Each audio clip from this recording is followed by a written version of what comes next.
आज आलं होतं माझं मिशोचं पार्सल आणि मी खूप जास्त होते हॅप्पी. हॅलो फ्रेंड्स, मी डॉक्टर गीता. तर आज मी तुम्हाला शेअर करत आहे माझा आजचा दिवस कसा होता. आज हॉस्पिटलवरनं घरी आली आणि घरी आल्याच्या नंतर कळालं घरात खूप राड आहे, परंतु स्वतःला एकदा आरशात पाहिलं आणि स्वतःला समजावून सांगितलं की तू छान दिसतेस. हे छान दिसून पोट थोडं भरणार होतं आणि जीवी थकलेला होता, त्यामुळे ठरवलं आज थोडासा चहा बनवू. दूध तापायला ठेवलं, दुधात इलायची टाकली, वरतून चहापत्ती टाकल्याच्या नंतर चहाचा स्वाद तर खूप जास्त भारी येतो, हे तर सर्वांनाच माहिती आहे. मस्त एकटीने चहा पिली, कारण मी थोडा वेळ बसली आणि तेवढ्यात मला दरवाजातून आवाज आला आणि दरवाजातून आवाज आला म्हणून दरवाजा उघडला तर मला कळालं माझं मिशोचं पार्सल आले. तर त्याला तुम्हाला दाखवतं आणि हे आलं होतं माझं मिशोचं पार्सल.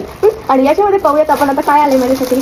आणि मी हे ओपन केल्याच्या नंतर मला याच्यातनं मिळालं आहे टॉप आणि याच्यामध्ये फक्त 2 प्रोडक्ट होते, 2. एक काय होतं त्याच्यामध्ये की एक त्याच्यामध्ये आलं होतं क्यूट असं टॉप आलं होतं. सुंदर असं टॉप आहे, बघू शकता तुम्ही किती छान असं क्यूट असं टॉप आहे. आणि त्याच्यानंतर त्याच्यासोबत आली होती ही बॉटमची पॅन्ट आणि ही पॅन्ट सुंदर अशी पॅन्ट आहे, तिला असं बटन वगैरे आहे, बेली बटन आणि सुंदर अशी पॅन्ट आहे. ही वेअर केल्यानंतर तर खूप जास्त छान दिसणार आहे. ऑफिस यूजसाठी पण ही आपल्याला यूज होणार आहे. आणि हे मी घालून दाखवते आहे, बघा किती छान दिसत आहे. हे तुम्ही डेली यूजसाठी पण वापरू शकता किंवा कुठं बाहेर जायचं असेल किंवा तुम्हाला ऑफिसला जायचं असेल तरी सुद्धा तुम्ही हे वापरू शकता. इतकं सुंदर आणि इतकं छान प्रोडक्ट हे मला आलेलं आहे. तुम्हाला देखील हे प्रोडक्ट हवं असेल तर माझ्या कमेंटमध्ये लिंक असं टाईप करा.